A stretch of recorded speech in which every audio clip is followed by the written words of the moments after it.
di kuartal 1 atau menjelang akhir semester 1 ya. Betul. Belum akhir tetapi tampaknya sudah bisa mendekati, tercapture ya di kuartal 1 2025. Ini seperti apa nih pencapaian yang cukup signifikan diraih oleh MMIX? Jadi MMIX ini pencapaian tahun 2025 dibandingkan tahun 2024 sangat menggembirakan. Terutama dari segi penjualan cukup naik signifikan, hampir 62%. Tahun ini di kuartal 1 sekitar 62 miliar dibandingkan tahun lalu sekitar 48 miliar.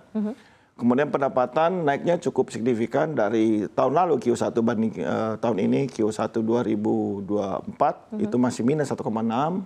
Tahun ini sudah mencapai 1,2 miliar positif ya. Oh, oke. Jadi kenaikan hampir 172%.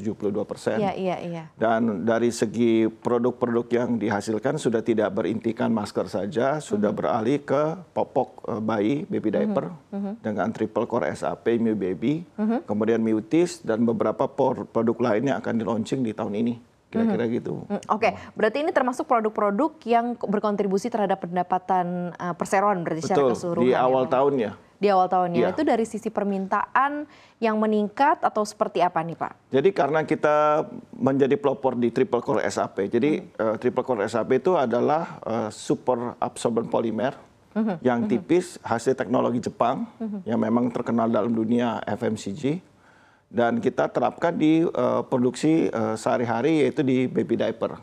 Nah ini yang tadi yang Mbak Maria tanyakan, karena di kuartal pertama kita launching dengan produk Indomaret baby diaper. Jadi Indomaret house brand itu menggunakan produksi dari PT Multimedica International.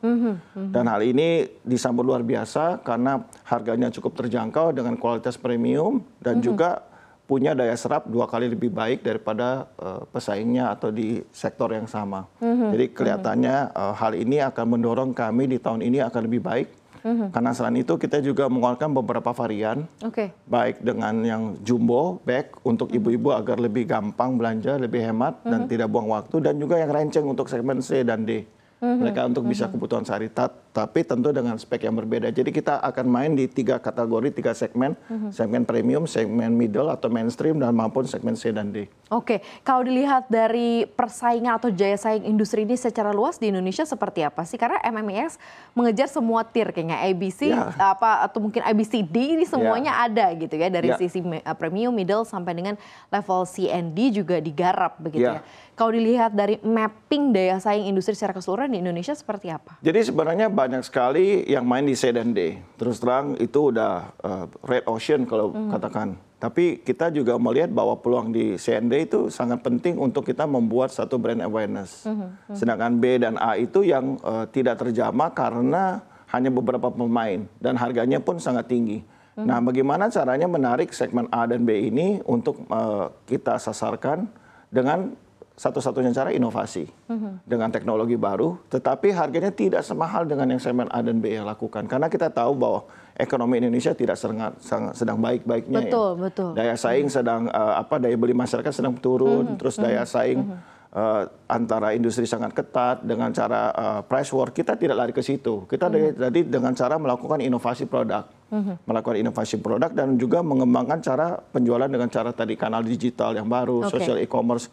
Dan kita juga akan melakukan campaign market edukasi bahwa tentang produk triple core SAP ini apa. Banyak kemarin tahun lalu kita menang Muri dan masuk juga ke salah satu top brand, info brand, bahwa salah satu produk pertama di Indonesia dengan triple core SAP. Itu caranya kita untuk mengatasi masuk ke penetrasi market yang sudah sangat padat ya di sini. Triple core SAP yang seharusnya juga jadi edukasi juga ke masyarakat luas begitu ya, atas keunggulan produk ini begitu ya Pak Mengki ya. Nah kalau dilihat sendiri Pak Mengki, kalau sekarang kan tadi Anda juga mention daya belinya kan turun gitu ya. Dari sisi perusahaan atau perseroan melihat nggak pergeseran? Mungkin tadinya banyak yang membeli di level middle, kemudian beralih ke yang jauh lebih affordable harganya. Ini seperti apa sih sebenarnya pergerakan konsumsi masyarakat? Jadi biasanya orang belanja itu sekarang belanja bulanan. Karena daya beli turun jadi 2 mingguan. Yang 2 mingguan jadi 1 mingguan. Yang 1 mingguan jadi harian. Jadi kalau kita harus serve itu semua tier yang berbeda dengan cara mengeluarkan kemasan yang travel pack atau mengeluarkan kemasan renceng. Makanya kita keluarkan yang kemasan renceng. Artinya 2.500 dapat satu popok, bahkan kita akan launching economic size dengan 5.000 isi 3. Dengan cara ini bahwa masyarakat bisa mengecap, merasakan, dan tapi nanti ketika ekonomi pulih dia sudah teredukasi bahwa SAP itu tidak mahal. Dan kita MMIX bisa memprovide hal itu. Nah, itu yang kita lakukan saat ini. Kita investasi dulu 1-2 tahun, untuk nanti tahun 3-4 kita akan merasakan manfaatnya buat market share kita agar terus bertumbuh.